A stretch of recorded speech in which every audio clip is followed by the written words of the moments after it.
Shri Aloysius Xavier, ഏറെ ബഹുമാന്യരും പ്രിയങ്കരനുമായ സുഹൃത്തുക്കളെ, സഹോദരിമാരെ, ഇന്ന് സിദ്ധാർത്ഥ എന്ന് പറയുന്ന ഏറ്റവും പ്രിയപ്പെട്ട കുഞ്ഞിന്റെ കൊലപാതകവുമായി ബന്ധപ്പെട്ടുകൊണ്ട് ഈ കഴിഞ്ഞ ദിവസങ്ങളിലൊക്കെ ഞാനടക്കമുള്ള ആളുകൾ അദ്ദേഹത്തിന്റെ വീട്ടിൽ പോവുകയും രക്ഷകർത്താക്കളെ കാണുകയും ചെയ്തതാണ്. കഴിഞ്ഞ 20-ാം തീയതി ഈ മരണം സംഭവിച്ചതിന് ശേഷം വീട്ടിൽ എത്തുന്ന സമയത്ത് രക്ഷകർത്താക്കളെ കണ്ട് സമാധാനിപ്പിക്കുവാൻ വേണ്ടി എത്തുമ്പോൾ സിദ്ധാർത്ഥിന്റെ മരണം കാരണം ആത്മഹത്യയാണ് എന്നാണ് അന്ന് അവിടെ വെച്ച് പറഞ്ഞത്. പിന്നീടാണ് ഓരോ ദിവസങ്ങളും യഥാർത്ഥത്തിലുള്ള കാര്യങ്ങൾ പുറത്തേക്ക് വന്നുകൊണ്ടിരുന്നത്. ആ യാഥാർത്ഥ്യങ്ങൾ പുറത്തു വന്നപ്പോൾ വീണ്ടും നെടുമങ്ങാടെത്തി പ്രിയപ്പെട്ട സിദ്ധാർത്ഥിന്റെ കുടുംബത്തെ, അദ്ദേഹത്തിന്റെ പിതാവിനെയും മാതാവിനെയും നേരിട്ട് കണ്ട് സമാധാനിപ്പിക്കുവാൻ വേണ്ടി അവിടെ പോയി. നമ്മുടെ സമൂഹത്തിൽ ഓരോ കുട്ടികൾക്ക് പോലും ഇത്തരത്തിലൊരു പ്രശ്നം ഉണ്ടാകരുത് എന്ന അഭിപ്രായക്കാരാണ് നമ്മൾ ഓരോരുത്തരും. ഈ പ്രശ്നത്തിൽ നമ്മളെയൊക്കെ സംബന്ധിച്ചിടത്തോളം നമ്മുടെ മനസാക്ഷിയെ ഉണർത്തുന്ന കാര്യമാണ്. ഈ സെക്രട്ടേറിയറ്റിന് മുമ്പിൽ നടന്നുകൊണ്ടിരിക്കുന്ന ഈ സമരങ്ങൾ ന്യായത്തിന് വേണ്ടി, നീതിക്ക് വേണ്ടിയുള്ള സമരമാണ്. ആ നീതിക്ക് വേണ്ടിയുള്ള സമരത്തിൽ നേതൃത്വം കൊടുക്കുന്ന എന്റെ പ്രിയപ്പെട്ടവരായ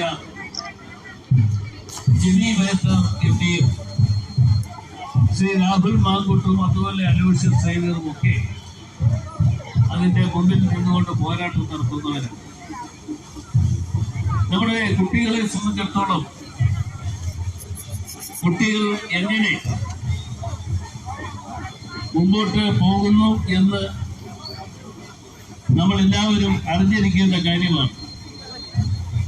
ബഹുമാനായ കേരളത്തിന്റെ മുഖ്യമന്ത്രിയുടെ നേതൃത്വത്തിൽ ഇന്ന് നടന്നുകൊണ്ടിരിക്കുന്ന കാര്യങ്ങൾ വിദ്യാർത്ഥികളെ വിളിച്ച് ചർച്ച നടത്തുന്ന, ആശയവിനിമയം നടത്തുന്ന ഒരു അവസരം ഈ കഴിഞ്ഞ ദിവസങ്ങളിൽ നമുക്ക് കാണുവാൻ കഴിയും. അങ്ങനെ ആശയവിനിമയം നടത്തുക എന്ന് പറയുമ്പോൾ അതിൽ SFIയുടെ വിദ്യാർത്ഥികളെ മാത്രം വിളിച്ചിരുത്തി അവരുടെ സംശയങ്ങൾക്ക് ദൂരീകരണം ഉണ്ടാകുവാൻ വേണ്ടിയുള്ള ചോദ്യങ്ങൾ മാത്രം ചോദിക്കുകയും മറ്റുള്ള കുട്ടികളെ സംബന്ധിച്ചിടത്തോളം ഒരക്ഷരം ഉരിയാടുവാൻ കഴിയാത്ത അവസ്ഥയിലേക്ക് കാര്യങ്ങൾ മുമ്പോട്ട് പോകുന്നു. എന്തുകൊണ്ടാണ് നമ്മുടെ കുഞ്ഞുങ്ങൾ, നമ്മുടെ കുട്ടികൾ യഥാർത്ഥത്തിൽ നമ്മുടെ സംസ്ഥാനത്തിന് പുറത്തും അതുപോലെ തന്നെ അന്യരാജ്യങ്ങളിലുമൊക്കെ പോയി പഠിക്കുവാൻ വേണ്ടി പോകുന്നത് എന്തുകൊണ്ട് എന്നതിനെ കുറിച്ച് നമുക്ക് ചിന്തിക്കണം. അങ്ങനെ പോകുവാനുള്ള അവസരം ഒരുക്കുന്നത് ഈ ഭരണകൂടമാണ് എന്ന് പറയുന്നതായിട്ടുണ്ട്. ഈ ഭരണകൂടത്തിന്റെ നേതൃത്വത്തിൽ നമ്മുടെ സമൂഹത്തിൽ നടന്നുകൊണ്ടിരിക്കുന്ന അക്രമ പ്രവർത്തനങ്ങൾ തികച്ചും ന്യായീകരിക്കാൻ പറ്റുന്ന കാര്യങ്ങളല്ല. ആ അക്രമ പ്രവർത്തനങ്ങളുമായി ബന്ധപ്പെട്ടുകൊണ്ട് നമ്മളൊക്കെ അറിഞ്ഞിരിക്കേണ്ട കാര്യം, ഓരോ വിദ്യാഭ്യാസ സ്ഥാപനത്തിലും SFI എന്ന് പറയുന്ന വിദ്യാർത്ഥി സംഘടനയുടെ ഇടിമുറികൾ ഒരുക്കിക്കൊണ്ട് മുമ്പോട്ട് പോവുകയാണ്. അതിന് അവകാശം കൊടുക്കുന്നവർ സർക്കാർ ഒത്താശ കൊടുക്കുന്നു എന്ന് പറയുമ്പോൾ ആ സ്ഥാപനത്തിന് നേതൃത്വം കൊടുക്കുന്ന പ്രിൻസിപ്പൽ അടക്കം വിദ്യാഭ്യാസ സ്ഥാപനത്തിലെ ഉന്നതന്മാരായ ചുമതലക്കാരാണ് അതിന് നേതൃത്വം കൊടുക്കുന്നത്. അവരുടെ നേതൃത്വത്തിൽ ഇത്തരത്തിലുള്ള പ്രവർത്തനങ്ങൾ നടന്നുകൊണ്ടേയിരിക്കുന്നു എന്ന് പറയുമ്പോൾ ഇന്ന് പത്രമെടുത്ത് വായിച്ചപ്പോൾ സിദ്ധാർത്ഥിന്റെ കൊലപാതകവുമായി ബന്ധപ്പെട്ടുകൊണ്ട് ഡീനടക്കം ആ ഹോസ്റ്റലിലെ ചുമതലക്കാരനെ സസ്പെൻഡ് ചെയ്തു എന്നാണ് പറയപ്പെടുന്നത്. അവരുടെ സസ്പെൻഷൻ അല്ല ആവശ്യം, അവരെ കൂടെ പ്രതിയേർത്തുകൊണ്ട് സിദ്ധാർത്ഥ് നമ്മോടൊപ്പം ഇല്ല എങ്കിലും ആ സിദ്ധാർത്ഥിന് നീതി കൊടുക്കുകയാണ്, ആ കുടുംബത്തിന് നീതി കൊടുക്കുകയാണ് ചെയ്യേണ്ടത്. ആ പ്രവർത്തനങ്ങൾ നമ്മുടെ സമൂഹത്തിൽ ഇനിയും ആവർത്തിക്കാൻ പാടില്ല, ഇനിയും ആവർത്തിക്കാൻ പാടില്ല എന്ന് നമ്മളൊക്കെ സൂചിപ്പിക്കുമ്പോൾ നമുക്ക് വേണ്ടത് ഇതുപോലെയുള്ള പ്രവർത്തനങ്ങൾക്ക് നേതൃത്വം കൊടുക്കുന്നവർ എത്ര ഉന്നതന്മാരാണെങ്കിലും അവർക്കെതിരെ ശബ്ദമുയർത്തുകയും അവരെ കയ്യാമം വെച്ച് ജയിലിലയക്കുവാനുമുള്ള അവസരം ഒരുക്കേണ്ട കേരളത്തിലെ മുഖ്യമന്ത്രി, ആ മുഖ്യമന്ത്രി തന്നെ ഇന്ന് കയ്യാമം ഏറ്റുവാങ്ങിക്കൊണ്ട് അകത്തേക്ക് പോകാനുള്ള തയ്യാറെടുപ്പ് നടത്തിക്കൊണ്ടിരിക്കുന്നു.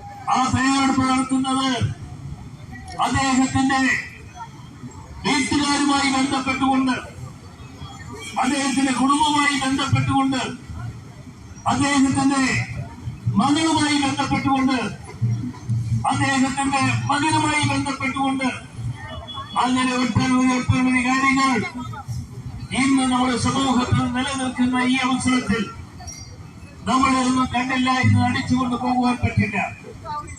ഞാൻ ഇവിടേക്ക് വരുന്ന അവസരത്തിലാണ് നമ്മുടെ മഹിളാ കോൺഗ്രസിന്റെ നേതൃത്വത്തിൽ സെക്രട്ടേറിയറ്റിന് മുമ്പിൽ നടന്ന സമരത്തിൽ പ്രിയപ്പെട്ട ഒരു സഹോദരിയെ, ഓമന എന്ന് പറയുന്ന സഹോദരിയെ തലയ്ക്കടിച്ച് അവിടെ വീഴ്ത്തിയുണ്ടായി. പിണറായിയുടെ പോലീസാണ് അത് ചെയ്തത്. പിണറായിയുടെ പോലീസ് വനിതകളോട് അങ്ങനെ ചെയ്തു എന്ന് പറയുമ്പോൾ അവിടെ വനിതാ പോലീസ് അല്ല ആ പാവപ്പെട്ട സഹോദരിയെ അടിച്ചു മാറ്റിയത്. എന്റെ വണ്ടിയിലാണ് ഞാന് അവരെ ആശുപത്രിയിലാക്കുവാൻ വേണ്ടി ഏർപ്പാടുകൾ ഉണ്ടാക്കിയത്. അവരെ ആശുപത്രിയിലേക്ക് കൊണ്ടുപോയിരിക്കുന്നു. ഞാൻ പറഞ്ഞത് വനിതകളോട് പോലും നീതി പുലർത്താൻ പറ്റാത്ത ഒരു ഭരണകൂടം ഈ സെക്രട്ടേറിയറ്റിരിക്കുമ്പോൾ ഇവർക്ക് ആരോട് നീതി പുലർത്തുവാൻ എപ്പോൾ കഴിയും, എങ്ങനെ കഴിയുമെന്നതിനെ കുറിച്ച് നമ്മളെല്ലാവരും ആലോചിക്കണം. ഈ സമരത്തിലെ എല്ലാ നന്മകളും ആശംസകളും ഞാൻ നേരുന്നു.